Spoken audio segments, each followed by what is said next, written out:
தமிழ்நாட்டில் கஞ்சா முற்றிலும் கட்டுப்பாட்டில் உள்ளதாகவும் ஜீரோ கஞ்சா என்ற இலக்கை அரசு நோக்கி செல்வதாகவும் மருத்துவர் மற்றும் மக்கள் நல்வாழ்வுத்துறை அமைச்சர் மா சுப்பிரமணியன் தெரிவித்துள்ள நிலையில் அந்த கருத்து தரைமட்ட நிலவரத்தை உண்மையில் பிரதிபலிக்கிறதா என்ற கேள்வி மக்கள் மத்தியில் எழுந்துள்ளது.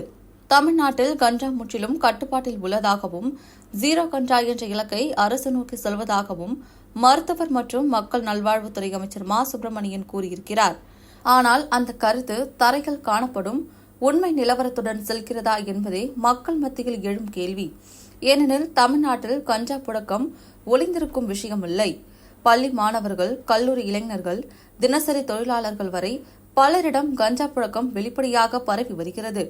நகர்ப்புறங்களிலும் புறநகர் பகுதிகளிலும் கஞ்சா விற்பனை சாதாரணமாக இருக்கும் நிலை உருவாகியுள்ளது. இந்த போதைப் புழக்கம் வெறும் உடல்நல பாதிப்பில் முடிவடையவில்லை.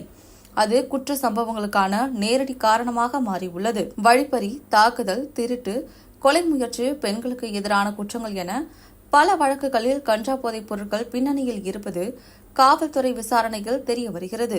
இதன் விளைவாக தமிழ்நாட்டில் சட்ட ஒழுங்கு நிலை கேள்விக்குறியாகியுள்ளது.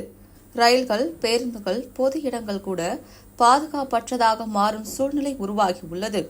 பொதுமக்கள் அச்சத்துடன் வாழ வேண்டிய நிலை ஏற்பட்டுள்ளது. இந்த சூழலில் ஜீரோ கஞ்சா என்ற அரசு அறிவிப்பு வெறும் மேடை பேச்சாக மட்டும் இருக்கக்கூடாது. கஞ்சா விற்பனையாளர்களுக்கு எதிரான அதிரடி நடவடிக்கை, போதைப் பொருள் கடத்தலுக்கு முழுமையான கட்டுப்பாடு, அரசியல் பாதுகாப்பு இருந்தால் அதற்கு முடிவு, இளைஞர்களுக்கான தீவிர விழிப்புணர்வு இவை அனைத்தும் நடைமுறையில் வந்தால்தான் உண்மையான ஜீரோ கஞ்சா தமிழ்நாட்டில் உருவாகும்.